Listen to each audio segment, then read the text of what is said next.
अगर आप अदबी दुनिया के काम को पसंद करते हैं तो नीचे लिखी हुई अकाउंट डिटेल्स के ज़रिए हमारी मदद कर सकते हैं।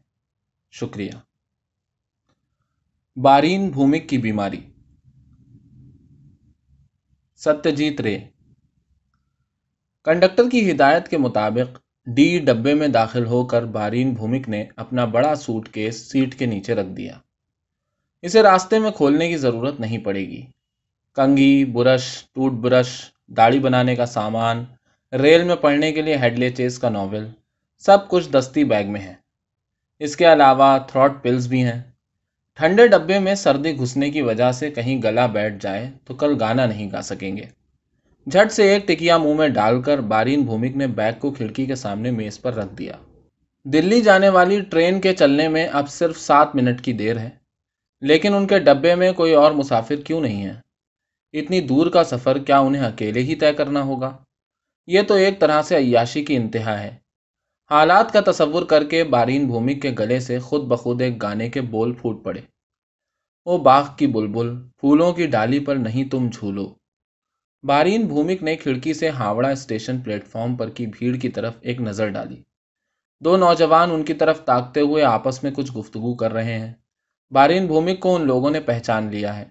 बहुत से आदमी उन्हें पहचानते हैं। कलकत्ता ही नहीं बल्कि बहुत से कस्बों के लोग न सिर्फ उनकी आवाज़ को पहचानते हैं बल्कि उनके चेहरे से वाकिफ़ हैं। हर महीने 6-7 प्रोग्रामों में उनको मदऊ किया जाता है। बारीन भूमिक नजरुल के नगमे और जदीद मौसीकी का प्रोग्राम पेश करेंगे। शोहरत और दौलत दोनों चीज़ें अब बारीन भूमिक की मुट्ठी में हैं। इतना ज़रूर है कि ऐसे हालात पिछले 5 साल से ही हैं। इससे पहले उन्हें कई बरस तक जद्दोजहद करना पड़ी है। नगमे के लिए नहीं, वो गाना गाने की सलाहियत रखते हैं, मगर सिर्फ गाने से काम नहीं चलता। इसके साथ चाहिए किस्मत और बैंकिंग। 1968 में अनीस पिल्लई के पूजा के पिंडाल पर भोला बांडोजे अगर उनसे ज़बरदस्ती बैठ वजन में गाना न गवाते, उसी गाने की बदौलत बारीन भूमिक दिल्ली जा रहे हैं। दिल्ली की बंगाली एसोसिएशन अव्वल दर्जे का किराया देकर अपनी जुबली के मौके पर नजरुल के गीत गाने के लिए उन्हें ले जा रही है। उनके ठहरने का इंतज़ाम भी उनकी तरफ से किया जाएगा। 2 दिन दिल्ली में गुजारकर आगरा, फतेहपुर सीकरी से होते हुए ठीक 7 रोज के बाद बारीन भूमिक कलकत्ता वापस चले आएंगे। इसके बाद पूजा आ जाएगी और तब उन्हें फुर्सत ही नहीं मिलेगी। हर पहर मौसीकी की महफिल में हाजिरी देना होगी, सामईन के कानों में रस बरसाने के लिए। आपके लिए लंच का ऑर्डर सर। कंडक्टर गार्ड आकर खड़ा है। क्या क्या मिलता है? बारीन ने पूछा। आप नॉन वेजिटेरियन है ना? देसी खाना खाइएगा या वेस्टर्न स्टाइल? देसी चाहिए तो।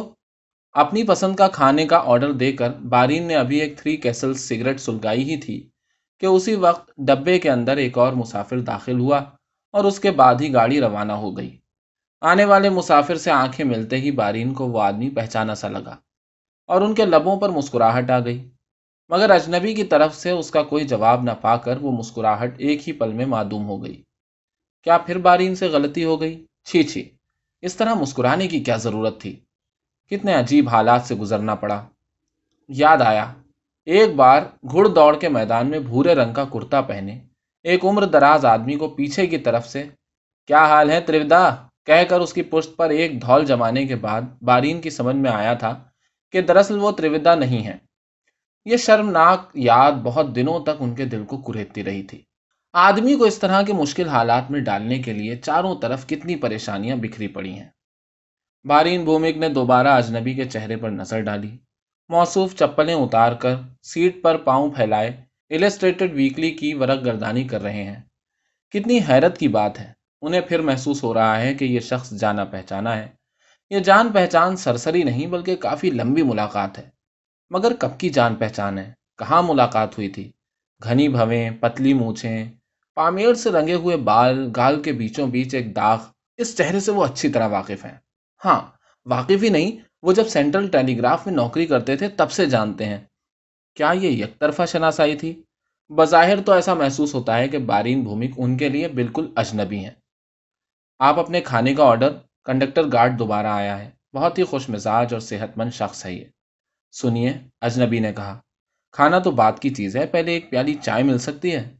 यकीनन, बस एक कप से ही काम चल जाएगा। मैं रॉ टी लेता हूँ। बारीन भूमि को महसूस हुआ उनके पेड़ों से नाफ और आंतें बाहर निकल आई हैं और वो जगह खाली हो गई है। उसके बाद उन्हें महसूस हुआ कि उनके कलेजे में हाथ पैर उगाए हैं और वो हाथ पैर सांस की नली के पिंजरे में उछल कूद कर रहे हैं। न सिर्फ उस गले की आवाज बल्कि खास जोर डालकर कहे गए लफ्ज रॉड टी ने ही उनके अंदर हलचल पैदा कर दी। बारीन ने उस शख्स को न सिर्फ देखा है बल्कि उनके साथ बिल्कुल उसी तरह दिल्ली जाती हुई ट्रेन के फर्स्ट क्लास के एसी डब्बे में आमने सामने बैठकर करीब करीब 8 घंटे का सफर किया है। वो खुद पटना जा रहे थे अपनी मुमेरी बहन शिप्रा की शादी में शिरकत करने के लिए। उसके 3 दिन कबल घुड़दौड़ के मैदान में ट्रेवल टोट में एक ही साथ 7,500 रुपए जीतकर वो जिंदगी में पहली बार रेल के अव्वल दर्जे में सफर करने की ख्वाहिश को रोक नहीं पाए थे। उस वक्त एक गुलकार की हैसियत से वो इतने मशहूर नहीं थे। ये वाकया सन 1964 का है, 9 साल पहले की बात है। उस आदमी के खानदानी नाम की भी धुंधली सी याद आ रही है। चे से उस लफ्ज की शुरुआत होती है। चौधरी, चक्रवर्ती, चटर्जी।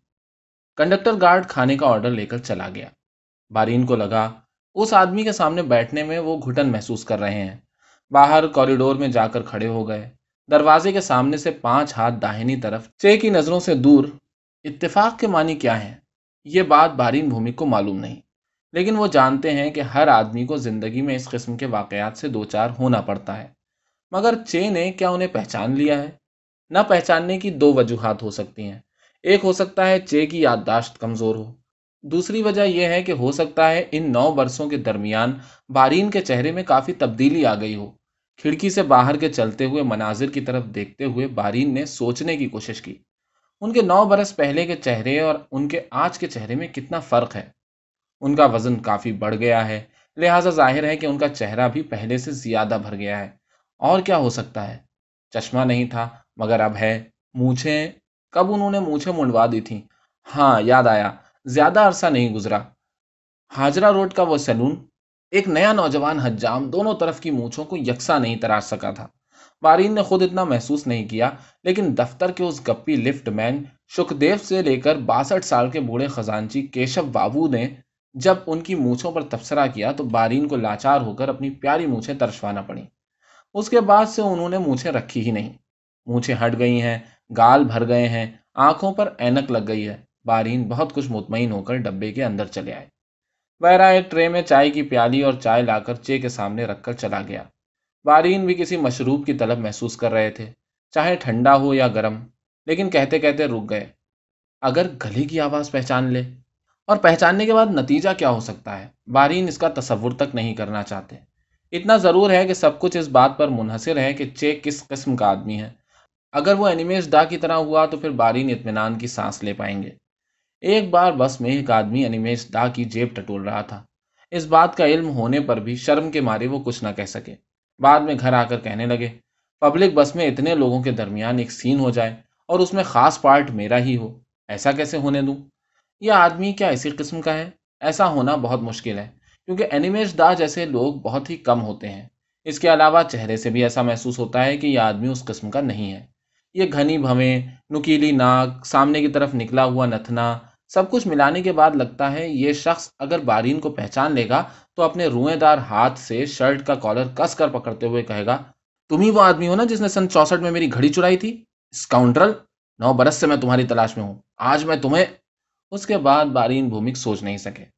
इस ठंडे डब्बे में भी उनकी पेशानी पसीने से तर हो गई। रेलवे के रैक्सीन मुंडे तकिए पर सर रखकर वो अपनी सीट पर बैठ गए और बाएं हाथ से अपना चेहरा ढक लिया। आंखों को देखकर ही इंसान को बासानी पहचाना जा सकता है। बारीन ने भी आंखों को देखकर ही शुरू में उसे पहचाना था। हर वाकया उन्हें तफसील से याद आने लगा है। न सिर्फ चे की घड़ी की चोरी की कहानी, बल्कि बचपन से ही वो जिन लोगों की जो जो चीज चुराते रहे हैं वो तमाम मंजर अपनी आंखों के सामने देख रहे हैं। वो एक मामूली डॉट पेन भी हो सकता है, मकुल मामा का, या फिर छैनी दा के हड्डियों के कफ लिंक्स, जिनकी ना तो बारीन को जरूरत थी और ना वो किसी रोज उन्हें अपने इस्तेमाल में लाए थे। चोरी की वजह यह थी कि वो चीजें हाथों के करीब थीं और पराये लोगों की थीं। 12 बरस की उम्र से लेकर 25 साल तक कम से कम 50 पराई चीजें बारीन भूमिक किसी तरह हथियाकर अपने घर ले आए। इसे चोरी के अलावा क्या कहा जा सकता है? महज फर्क इतना ही है कि चोर किसी मजबूरी या हालात के तहत चोरी करता है और उन्होंने आदतन चोरी की है। लोगों ने कभी उन पर शक नहीं किया। यही वजह है कि कभी पकड़ में नहीं आए। बारीन जानते हैं कि इस तरह चोरी करना एक किस्म की बीमारी है। एक बार उन्होंने अपने एक डॉक्टर दोस्त से बातों बातों में इस बीमारी का नाम भी जान लिया था, लेकिन अब याद नहीं आ रहा है। बस इतना ज़रूर है कि 9 साल पहले चे की घड़ी चुराने के बाद से आज तक एक भी बार ऐसा काम नहीं किया है। यहाँ तक कि चोरी करने की वक्ती मगर कभी ख्वाहिश भी उनके अंदर अभी तक नहीं जागी है। बारीन को मालूम है कि इस खतरनाक बीमारी से छुटकारा मिल चुका है। उनकी दूसरी चोरियों और उस घड़ी की चोरी में बस यही फर्क था कि उन्हें हकीकत में उसकी ज़रूरत थी। वो दस्ती घड़ी नहीं बल्कि स्विट्ज़रलैंड की बनी एक बहुत ही खूबसूरत सफरी घड़ी है। एक नीला चौकोर बक्सा है। उसका ढक्कन खोलते ही घड़ी बाहर निकलकर सीधी खड़ी हो जाती है। अलार्म घड़ी है और उस अलार्म घड़ी की आवाज़ इतनी शीरीं है कि नींद से बेदार होने के साथ साथ कानों में मीठा संगीत गूंजने लगता है। इन 9 बरसों के दरमियान बारीन भूमिक हमेशा उसे इस्तेमाल में लाए हैं। वो जहाँ कहीं गए हैं उनके साथ वो घड़ी रही है। आज भी घड़ी उनके साथ है, खिड़की के सामने मेज पर रखे इस बैग के अंदर। कहाँ जाइएगा? बारीन यूं चौंक पड़े जैसे उनके बदन से बिजली का तार छू गया हो। यह आदमी उनसे मुखातिब है, सवाल पूछ रहा है। दिल्ली। जी? दिल्ली। पहली मर्तबा बेहद एहतियात बरतने की गरज से बारीन ने बहुत हल्की आवाज में जवाब दिया था। आपका गला क्या सर्दी की वजह से बैठ गया है? नहीं, अक्सर ऐसा होता है। दरअसल एयर कंडीशनिंग का सिर्फ एक ही फ़ायदा है और यह कि धूल से निजात मिलती है, वरना मैं फर्स्ट क्लास में ही सफ़र करता हूँ। बारीन चुप हैं।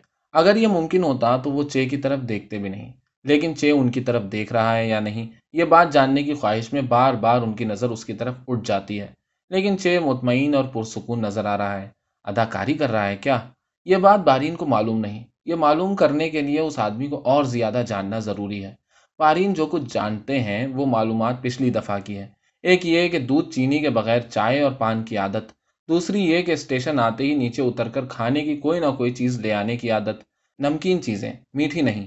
याद है, पिछली मर्तबा चे की बदौलत बारीन भूमि को कई किस्म की चटपटी चीज़ें खाने का मौका मिला था। इसके अलावा पटना स्टेशन के नज़दीक पहुंचने पर उसके किरदार का एक और पहलू सामने आया था। इस वाक़े के साथ ही उसकी घड़ी का मामला भी मुंसलिक है, लिहाजा वो किस्सा बारीन को बखूबी याद है। इस बार अमृतसर मेलगाड़ी थी। गाड़ी सुबह 5 बजे पटना पहुंचती थी। कंडक्टर ने आकर 4:30 बजे बारीन को जगा दिया था। चे भी गुनूदगी की हालत में था, हालांकि वो दिल्ली जा रहा था। गाड़ी स्टेशन पहुंचने के 3 मिनट पहले अचानक रुक गई। क्या बात है? पटरियों पर लैंप और टॉर्च की भागदौड़ देखकर महसूस हुआ कि कोई गड़बड़ हुई है। आखिर में गार्ड ने आकर खबर सुनाई कि एक बूढ़ा लाइन पार करते वक्त इंजन से कट गया है। उसकी लाश हटने के बाद गाड़ी रवाना होगी। ये सुनते ही चे बेहद बेचैन होकर स्लीपिंग सूट पहने ही उस मंजर को अपनी आंखों से देखने के लिए अंधेरे में चला गया। इसी मौके का फायदा उठाकर बारीन ने उसके बक्से से घड़ी निकाल ली। उसी रात उन्होंने चे को घड़ी में चाबी भरते हुए देखा था। घड़ी देखकर लालच ना हुआ हो, ऐसी बात नहीं है, लेकिन यह सोचकर कि मौका नहीं मिलेगा, उन्होंने घड़ी की बात दिल से निकाल दी थी। उस वक्त अचानक मौका मिल जाने से उनका लालच इतना बढ़ गया कि सीट पर एक दूसरे मुसाफिर के सोए हुए होने के बावजूद उन्हें खतरा मोल लेने में कोई दुश्वारी नहीं हुई। चंद लम्हों के वक्फे में उन्होंने इस काम को अंजाम दे दिया। चे लगभग 5 मिनट के बाद वापस आया। बहुत दुख की बात है, गदागर था। धड़ एक तरफ है तो सर दूसरी तरफ। सामने काव कैचर रहने पर भी इंसान कैसे कट जाता है, ये बात समझ में नहीं आती। उसका काम यही है कि अगर लाइन पर कोई चीज़ पड़ी हो तो उसे हटाकर बाहर फेंक दे। आप दिल्ली के बाशिंदे हैं या कलकत्ता के? बारीन को याद आया पिछली मर्तबा भी उसने तरह तरह के सवाल किए थे। जबरदस्ती किसी से जान पहचान करने की इस किस्म की आदत को बारीन पसंद नहीं करते। कलकत्ता का, बारीन ने जवाब दिया। अनजाने में ही इस बार उनकी असल आवाज़ बाहर निकल आई। बारीन ने खुद को कोसा। आइंदा उन्हें और ज़्यादा होशियार रहना पड़ेगा। लेकिन ये क्या? वो बारीन को एक टक देखे जा रहा है। एकदम इस तरह का तजस्सुस होने की क्या वजह हो सकती है? बारीन ने महसूस किया कि उनकी नब्ज़ फिर तेज़ हो गई है। आपकी हाल में कोई अखबार में तस्वीर वस्वीर छपी है? बारीन ने सोचा, इस मामले में सच्चाई छुपाना अक्लमंदी का काम नहीं है। रेल में दूसरे बंगाली मुसाफिर भी मौजूद हैं। वो भी उन्हें पहचान सकते हैं। उसे अपनी सही पहचान बताने में नुकसान ही क्या है? बल्कि अगर उसे इस बात का इल्म हो जाए कि बारीन एक मशहूर हस्ती हैं तो उन्हें 9 बरस पहले के घड़ी चोर की शक्ल में देखना चे के लिए नामुमकिन हो जाएगा। आपने तस्वीर कहाँ देखी थी? बारीन ने पूछा। आप गाना गाते हैं? उसने दोबारा सवाल किया। हाँ, थोड़ा बहुत। आपका इसमें गिरामी? बारिंद्रनाथ भूमिक। ओ, ये कहिए ना, बारीन भूमिक। इसीलिए आप जाने पहचाने से लग रहे थे। आप बीच में रेडियो पर भी गाते हैं? जी हाँ, میری بیوی آپ کی فین ہے، گانے کے سلسلے میں ہی کیا دل دی جا رہے ہیں؟ ہاں۔ بارین نے سوچا کہ وہ زیادہ تفصیلی گفتگو سے پرہیز کریں گے، صرف ہاں یا نہیں میں ہی مختصر بات کریں گے۔ دلی میں ایک اور بھومک ہیں، فینانس منسٹری میں، اسکاٹش کالج میں میرے ساتھ پڑھتے تھے۔ پورا نام ہے نتیش بھومک۔ آپ سے کوئی رشتہ داری وغیرہ ہے کیا؟ رشتہ داری ہے؟ بارین کے چچیرے بھائی ہیں، سخت نوابی مزاج کے آدمی ہیں، اس لیے بارین کے سگے ہونے پر بھی ایک گوتر کے نہیں ہیں۔ جی نہیں، میں انہیں نہیں پہچانتا۔ یہاں جھوٹ بولنا ہی بارین نے غنیمت سمجھا۔ اب یہ آدمی باتیں کرنا بند کر دے تو اچھا رہے۔ آخر اتنی جرا کیوں کر رہا ہے؟ خیر، کھانا آ گیا ہے، امید ہے کچھ دیر تک سوالات کے تیر نہیں برس سکیں گے۔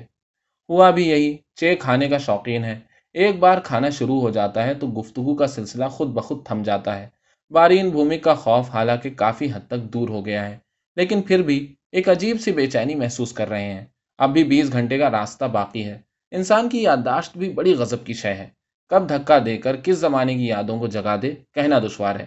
جیسے اسی بات کو لیجئے، بارین کا خیال ہے کہ اگر وہ اس خاص لفظ کو نہ سنتے تو 9 سال پہلے کے گھڑی مالک کی باتیں ان کے ذہن میں ہرگز نہ آتیں۔ اسی طرح بارین کی کوئی بھی حرکت ان کی پرانی واقفیت کو چے کے سامنے لا کر کھڑا کر دے تو ان تمام پہلوؤں پر غور کرنے کے بعد بارین نے طے کیا کہ اب وہ نہ تو گفتگو کریں گے اور نہ ہی کوئی کام۔ کھانے سے فارغ ہو کر وہ اپنے چہرے کے سامنے ہیڈلے چیس کی کتاب کھول کر اور تکیے کو اپنے سر کے نیچے رکھ کر لیٹ گئے۔ پہلا ورق ختم کر کے انہوں نے ہوشیاری سے گردن گھمائی اور دیکھا کہ چیس سو گیا ہے۔ کم از کم دیکھنے سے تو ایسا ہی لگ رہا ہے۔ رسالہ ہاتھ سے فرش پر گر پڑا ہے، آنکھیں ہاتھ سے ڈھکی ہوئی ہیں، مگر سینے کا پھولنا پچکنا دیکھنے سے ایسا لگتا ہے کہ جیسے یہ سوئے ہوئے آدمی کی فطری اور آزاد سانسیں ہیں۔ بارین نے کھڑکی سے باہر جھانکا۔ میدان، پیڑ پودوں اور مکانوں کا ملا جلا بہار کا روکھا سوکھا منظر دکھائی دے رہا ہے۔ کھڑکی کے دوہرے شیشے کو پار کر کے ریل کی آواز نہیں کے برابر سنائی دے رہی ہے، جیسے دور بہت سے مردنگ ایک ساتھ ایک ہی بول میں بج رہے ہوں۔ دھادھا ناک، ناون ناک، دھاون ناک، ناون ناک، دھاون ناک، ناون ناک۔ اس آواز میں اب ایک اور آواز شامل ہو گئی ہے، چے کے خراٹوں کی آواز۔ بارین بھومک کو بہت اطمینان کا احساس ہوا۔ نظرل کے ایک چنے ہوئے گیت کی سطر گنگنا کر دیکھا۔ صبح کے مانند اتنا شیریں نہ ہونے پر بھی انہیں برا نہ لگا۔ اب گلے کی آواز کو تیز نہ کرتے ہوئے ایک بار گلے کو کھنکھار کر انہوں نے دوبارہ اس گانے کو گانا شروع کیا۔ ایک چونکانے والی آواز نے ان کے گلے کو خشک کر دیا اور ان کا گیت گانا تھم گیا۔ وہ گھڑی کے الارم کی آواز تھی۔ ان کے بیگ میں رکھی ہوئی سوئس گھڑی کا الارم نہ جانے کیسے بج اٹھا اور اب بھی بج رہا ہے۔ بارین بھومک کے ہاتھ پیر جیسے ان کے پیٹ کے اندر سما گئے، ان کا بدن لکڑی ہو گیا، آنکھیں سوئے ہوئے چے پر جا کر ٹک گئیں۔ چے جیسے ہل اٹھا ہو۔ بارین مصیبت کے اندیشے سے کانپ اٹھے۔ چے کی نیند ٹوٹ چکی ہے، آنکھوں پر سے اس کے ہاتھ ہٹ گئے۔ گلاس ہے کیا؟ اسے اتار کر رکھ دیجئے، وائبریٹ کر رہا ہے۔ بارین بھومک نے دیوار میں لگے سٹینڈ کے اندر سے گلاس کو جیسے ہی اٹھایا، آواز تھم گئی۔ اسے میز پر رکھنے سے پیشتر انہوں نے اس کے اندر کے پانی کو پی کر اپنے گلے کو تر کر لیا اور اس سے انہیں تھوڑا آرام ملا۔ پھر بھی گانا گانے میں ابھی وقت لگے گا۔ ہزاری روڈ کے کچھ آگے چائے آئی۔ ایک ایک کر کے 2 پیالی گرم چائے پینے کے بعد اور چے کی طرف سے کسی قسم کے جرح یا شک کے نشان نہ پا کر بارین کے گلے کا روندھا پن تھوڑا اور کم ہو گیا۔ باہر تیسرے پہر کی ڈھلتی دھوپ اور دور کے ٹیلے کی طرف دیکھنے کے بعد گاڑی کے چھند سے چھند ملاتے ہوئے جب انہوں نے ایک جدید گیت کا ٹکڑا گایا تو اس مصیبت کا بچا کچا اندیشہ بھی ان کے دل سے دور ہو گیا۔ گیا میں چے اپنی 9 سال کی عادت کے مطابق پلیٹ فارم پر اتر کر سیلو فون میں مڑے ہوئے 2 پیکٹ چنا چور لے آیا اور ایک پیکٹ بارین کی طرف بڑھا دیا۔ بارین نے اسے خوب مزے سے کھایا۔ گاڑی کی روانگی کے وقت سورج غروب ہو چکا تھا۔ ڈبے کی بتیاں جلا کر چے نے کہا، ہم کیا دیر سے چل رہے ہیں؟ آپ کی گھڑی کیا بجا رہی ہے؟ اس وقت پہلی مرتبہ بارین کے ذہن میں یہ بات آئی کہ چے کی کلائی میں گھڑی نہیں ہے۔ اس بات کو سوچ کر انہیں حیرانی ہوئی اور اس حیرانی کا ایک ٹکڑا شاید ان کی آنکھوں سے جھانکنے لگا۔ دوسرے ہی پل انہیں یاد آیا کہ چے کے سوال کا جواب نہیں دیا گیا ہے۔ اپنی گھڑی کی طرف سرسری نگاہ دوڑاتے ہوئے کہا، 7:35۔ پھر تو ہم ٹھیک وقت پر ہی جا رہے ہیں۔ ہاں، میری گھڑی آج ہی صبح ہی HMT بالکل ٹھیک وقت بتاتی تھی۔ نوکر نے بستر کی چادر کو یوں کھینچا کہ گھڑی ایک دم۔ بارین خاموش ہیں۔ گھڑی کا ذکر آ جانا ہی ان کے لیے اشبھ ہے۔ آپ کی کون سی گھڑی ہے؟ HMT۔ اچھی سروس دیتی ہے؟ دراصل میری گھڑی کی قسمت ہی خراب ہے۔ بارین نے ایک جمائی لے کر خود کو گھبراہٹ اور بے چینی سے دور کرنے کی کوشش کی، لیکن کامیاب نہیں ہو سکے۔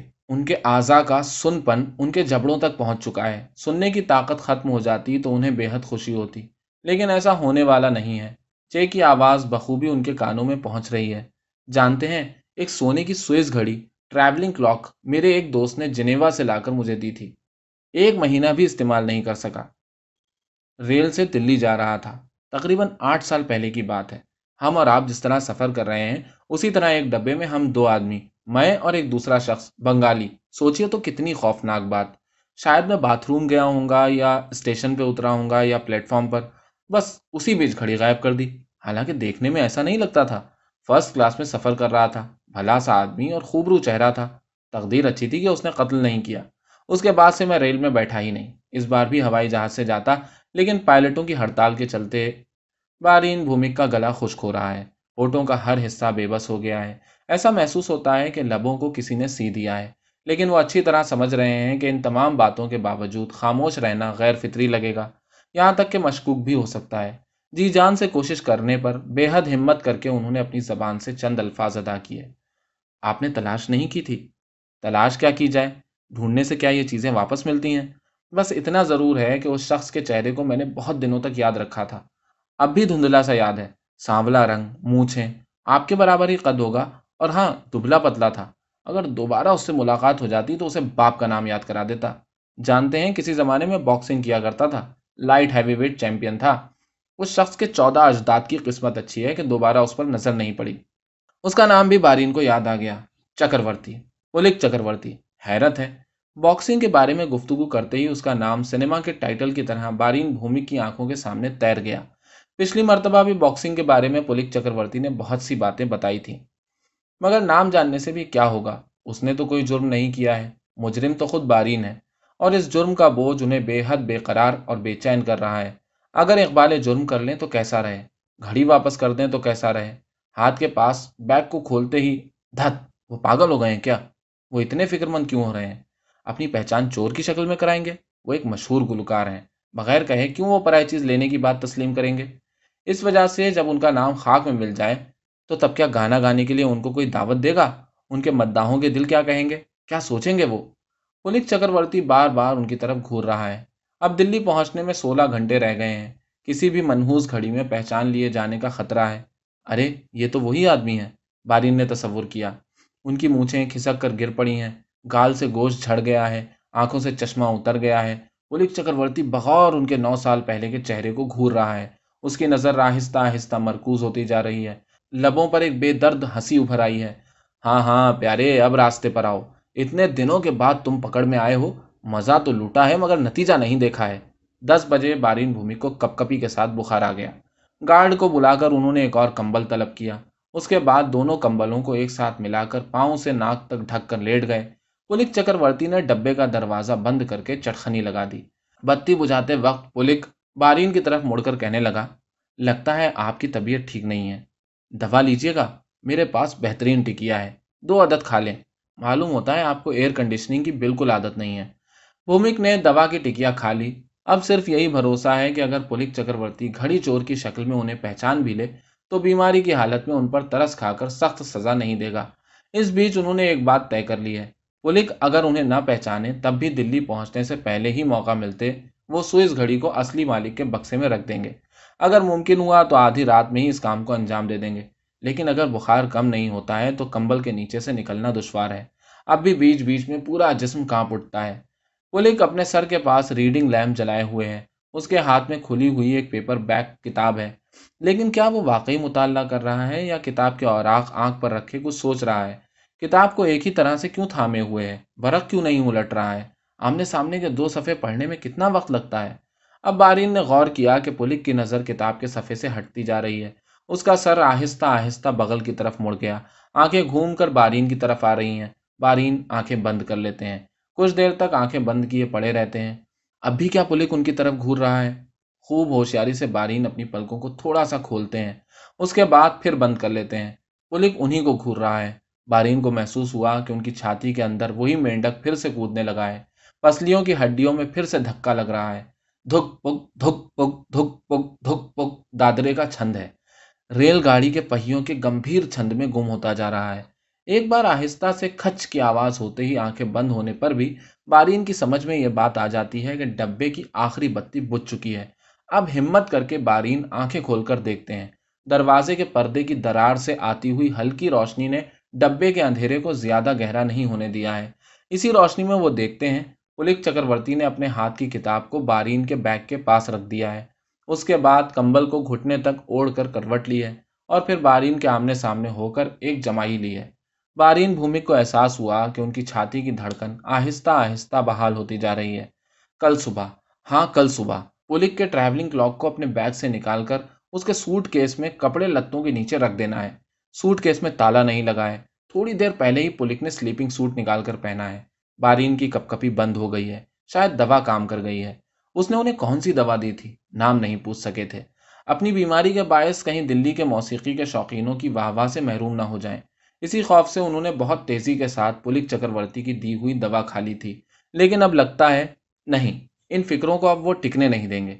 ग्लास की टन टन की आवाज को घड़ी का अलार्म समझकर उनकी कैसी हालत हो गई थी। इन तमाम बातों के लिए जिम्मेदार है उनका एहसास जुर्म में मुलव्विस बीमार दिल। कल सुबह वो इस एहसास से निजात का इंतजाम करेंगे। दिल अगर पुरसुकून न हुआ तो गला नहीं खुलेगा, गीत बाहर नहीं निकल पाएगा। चाय के सामान की खटपट से बारीन भूमि की नींद खुल गई। बहरा ट्रे ले आया है, चाय रोटी मक्खन ऑमलेट लाया है। लेकिन ये सब क्या वो खा सकते हैं? अब भी बुखार है क्या? शायद नहीं है, जिस्म हल्का हो गया है। कमाल की दवा दी थी पुलिक चक्रवर्ती ने। उसके तई बारीन के दिल में शुक्रगुजारी का एहसास जाग उठा। लेकिन वो कहाँ चला गया? मालूम होता है बाथरूम में है या फिर कॉरिडोर में। बैरे के चले जाने के बाद बारीन बाहर निकले। कॉरिडोर खाली है। भला आदमी कब से बाथरूम में है? क्या चांस लिया जा सकता है? बारीन ने चांस लिया, लेकिन कामयाबी हासिल नहीं हुई। बैग से घड़ी निकालकर पुलिक चक्रवर्ती के सूटकेस को खींचकर निकालने के लिए जैसे ही झुके, एन उसी वक्त तौलिए और दाढ़ी बनाने का सामान हाथ में लिए पुलिक डब्बे के अंदर दाखिल हुआ। बारीन भूमिक दाहिने हाथ की मुट्ठी बांधे सीधे होकर खड़े हो गए। कैसी तबीयत है? All right? हाँ, वो इसे पहचान रहे हैं? बारीन ने अपनी मुट्ठी खोलकर घड़ी समेत अपना हाथ पुलिक के सामने कर दिया। अब उनके दिल में हैरत अंगेज तवानाई आ गई है। चोरी की बीमारी से उन्हें काफी पहले निजात मिल चुकी है। लेकिन ये आंख मिचोली भी तो चोरी ही है। इस फितरी हालत को छुपाने की आदत, अगर मगर करना, एहसास जुर्म, ये पीड़ू का खालीपन, गले की खसखसाहट, कानों का गर्म होना, छाती का धड़कना, ये सब भी तो एक किस्म की बीमारी ही है। इसे दूर किए बगैर निजात नहीं, सुकून नहीं। पुलिक चक्रवर्ती ने अपने हाथ के तौलिए के एक हिस्से को अपने दाहिने हाथ की दरमियानी उंगली के सहारे अभी कानों पर रखा ही था कि तभी बारीन के हाथ में घड़ी देखकर उसका हाथ कान पर ही टिका रह गया। बारीन ने कहा, वो आदमी मैं ही हूँ। मोटा हो गया हूँ, मूछें साफ कर दी हैं और चश्मा लग गया है। मैं पटना जा रहा था और आप दिल्ली। सन 64 की बात है। वहां जब एक आदमी कट गया था और आप उसे देखने गए, उसी वक्त मैंने घड़ी निकाल ली थी। पुलिक की निगाह अब घड़ी से हटकर बारीन की आंखों पर जाकर टिक गई। बारीन ने देखा, उसके माथे के बीच में दो मुतवाजी लकीरें हैं। आंखें गैर फितरी तौर पर बाहर निकली हुई हैं। दोनों होंठ एक दूसरे से अलग होकर कुछ बोलना चाहते हैं लेकिन कह नहीं पा रहे हैं। बारीन कहने लगे, जानते हैं, दरअसल ये मेरी बीमारी है। यानी मैं हकीकत में चोर नहीं हूँ। डॉक्टर इसका कुछ नाम बताते हैं लेकिन इस वक्त मुझे याद नहीं आ रहा। बहरहाल अब मैं कतई तौर पर नॉर्मल हूँ। इतने दिनों तक घड़ी मेरे पास थी, मैंने इसे इस्तेमाल भी किया है। आज भी वो मेरे साथ है। आपसे मुलाकात हो गई, तकरीबन मौजज़े की तरह। इसलिए आपको वापस कर रहा हूँ। उम्मीद है आपके दिल में कोई मैल नहीं रहेगा। पुलिक चक्रवर्ती एक दबे दबे थैंक्स के सिवा कुछ न कह सका। उसकी गुमशुदा घड़ी उसे वापस मिल गई है। हैरानी से वो उसे हाथ में लेकर खड़ा है। बारीन ने अपने बैग से दांत का मंजन, दांत साफ करने का बुरश और दाढ़ी बनाने का सामान बाहर निकालकर तौलियों को रैक से नीचे उतारा और डब्बे के दरवाजे के बाहर आ गए। बाथरूम के अंदर जाकर दरवाजे को बंद कर लिया। नजरुल के कितनी रातें यूं ही बीत जाती हैं गीत की एक एक सत्र को गाने के बाद उन्हें महसूस हुआ कि उनके गले में ताकत लौट आई है। फिनांस मिनिस्ट्री के एनसी भूमिक को टेलीफोन पर पाने में लगभग 3 मिनट का वक्त लगा। आखिर में एक मानूस और संजीदा आवाज सुनाई दी। हेलो, कौन? नीतीश दा, मैं भोंदू बोल रहा हूँ।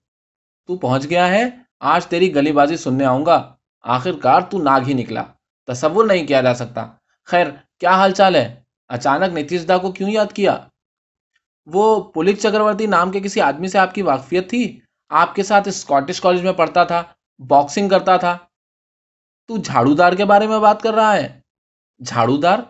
वो सारा सामान झाड़ पोंछ लेता था।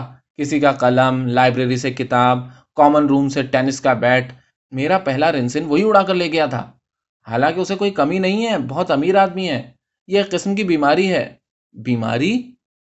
معلوم نہیں ہے، کلپٹومینیا، KLEP۔ ٹیلی فون رکھ کر بارین بھومک نے کھلے سوٹ کیس کو دیکھا۔ ہوٹل آ کر سوٹ کیس کھولتے ہی انہیں چند چیزیں ندارت ملی۔